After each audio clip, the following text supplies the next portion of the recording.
Doctor versus engineer. तो मैं हूँ डॉक्टर और मैं हूँ इंजीनियर। मुझे पसंद करते हो तो लाइक सब्सक्राइब एंड फॉलो करो, और अगर मुझे पसंद करते हो तो भी लाइक सब्सक्राइब एंड फॉलो करो। चलो देखते हैं कौन जीतता है।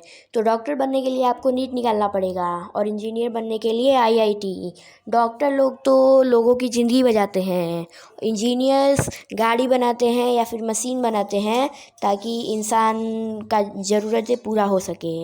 वैसे आज इंजीनियर डे है तो कमेंट में हैप्पी इंजीनियर डे मत लिखना मत भूलिएगा। आपको क्या बनना है कमेंट में बताओ।